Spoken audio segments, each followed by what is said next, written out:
साथियों, दुनिया की हर उथल-पुथल के बीच भारत ने अपनी प्रगति की गति को भी बनाए रखा है। अगर मैं 28 फरवरी को युद्ध शुरू होने के बाद बीते 23 दिनों का ही ब्यौरा दूं, तो पूरब से पश्चिम तक, उत्तर से दक्षिण तक देश में हजारों करोड़ के डेवलपमेंट प्रोजेक्ट्स का काम हुआ है। दिल्ली मेट्रो रेल के महत्वपूर्ण कॉरिडोर्स का लोकार्पण, सिलचर का हाई स्पीड कॉरिडोर का शिलान्यास, कोटा में नए एयरपोर्ट का शिलान्यास, मदुरई एयरपोर्ट को इंटरनेशनल एयरपोर्ट का दर्जा देना, ऐसे अनेक काम बीते 23 दिनों में ही हुए हैं। बीते एक महीने के दौरान ही औद्योगिक विकास को गति देने के लिए भव्य स्कीम को मंजूरी दी गई है। इसके तहत देश भर में 100 plug and play industrial park विकसित किए जाएंगे। देश में small hydro power development scheme को भी हरी झंडी दी गई है।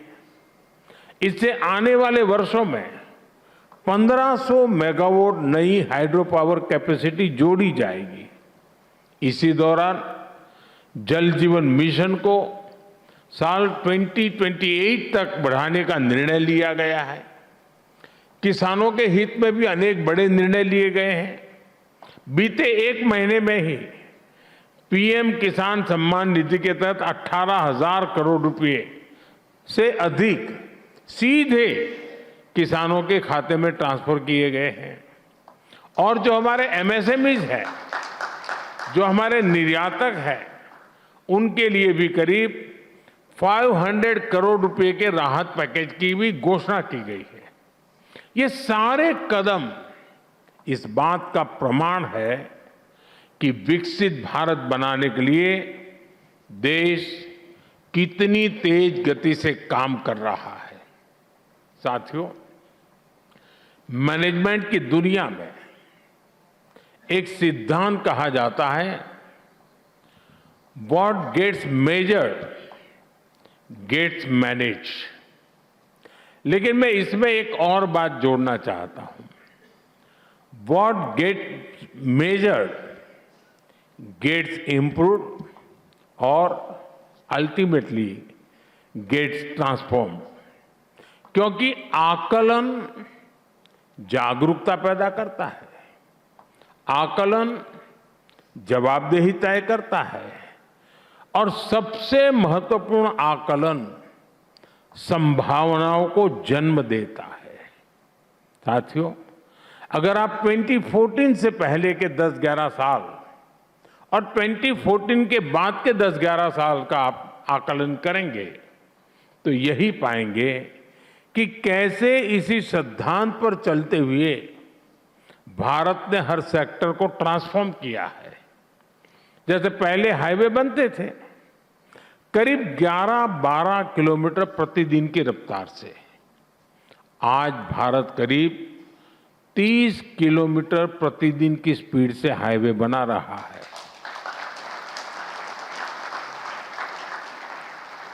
पहले पोर्ट्स पर शिप का टर्न अराउंड टाइम 5-6 दिन का होता था, आज वही काम करीब करीब 2 दिन से भी कम समय में पूरा हो रहा है। पहले स्टार्टअप कल्चर के बारे में चर्चा ही नहीं होती थी। 2014 से पहले हमारे देश में 400-500 स्टार्टअप्स ही थे। आज भारत में 2 लाख से ज्यादा रजिस्टर्ड स्टार्टअप्स हैं। पहले मेडिकल एजुकेशन में सीटें भी सीमित थी, करीब 50-55 हजार एमबीबीएस सीट थी। आज ये बढ़कर 1.25 लाख से ज्यादा हो चुकी है। पहले देश के बैंकिंग सिस्टम से भी करोड़ों लोग बाहर थे। देश में सिर्फ 25 करोड़ के आसपास ही बैंक अकाउंट थे। वहीं जनधन योजना के माध्यम से 55 करोड़ से ज्यादा बैंक अकाउंट खुले हैं।